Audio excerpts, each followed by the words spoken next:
Ouvert toute l'année et visitable l'hiver en raquette, l'arboretum de Roure, dans le Haut-Pays niçois, rassemble des feuillus et des conifères des montagnes du monde entier. Cet endroit sauvage qui surplombe la vallée de la Tinée s'enorgueillit du label d'État « Jardin remarquable ». Promenade dans l'arboretum en compagnie de Michel Ramin.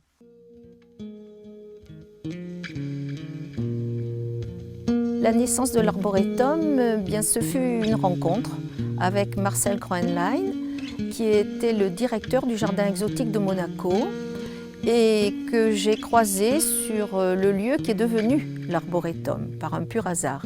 Et il précisait qu'il venait de chasser la bécasse, que les Alpes-Maritimes avaient des richesses exceptionnelles. Il était très enthousiaste et il me dit « Et vous, pourquoi vous êtes là ?» Je lui dis « Nous, on admire, on voudrait bien faire partager cette beauté et je voudrais faire quelque chose pour qu'on puisse venir découvrir ce que nous apprécions, mais avec un but. On ne peut pas dire aux gens « Venez parce que c'est beau ».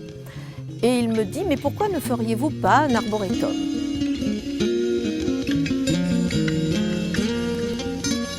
Nous avons transformé ce lieu qui était totalement sauvage en un grand jardin de montagne, en introduisant sur une durée déjà de 22 ans, chaque année, des arbres et en mettant en valeur toutes les espèces autochtones.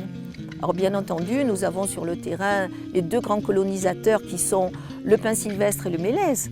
Mais ensuite, nous avons introduit des collections d'érables, d'autres feuillus bien évidemment et conifères qui correspondent à l'étage montagnard où nous vivons.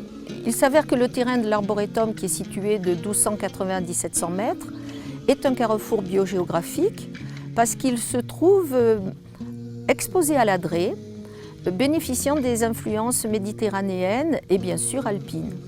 Ce qui fait qu'on peut introduire des espèces exotiques, mais également d'autres des montagnes du monde.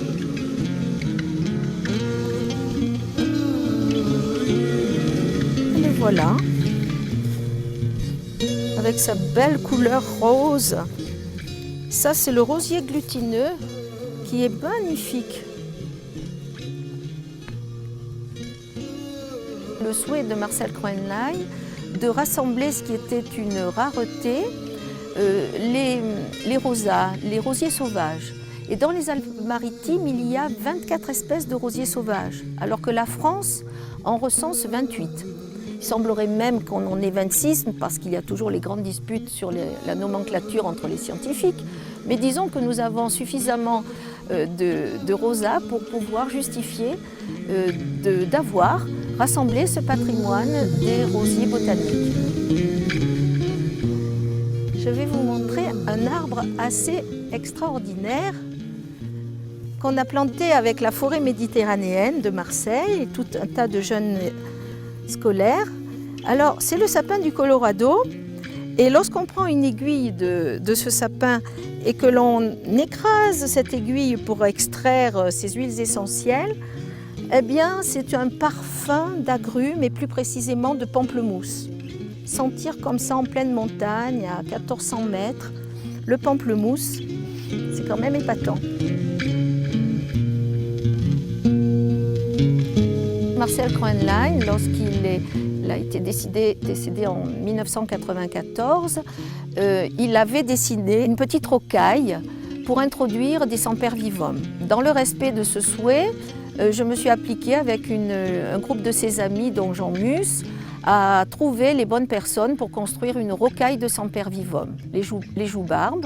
C'est d'autant plus beau symboliquement que sempervivum veut dire qu'il ne meurt jamais.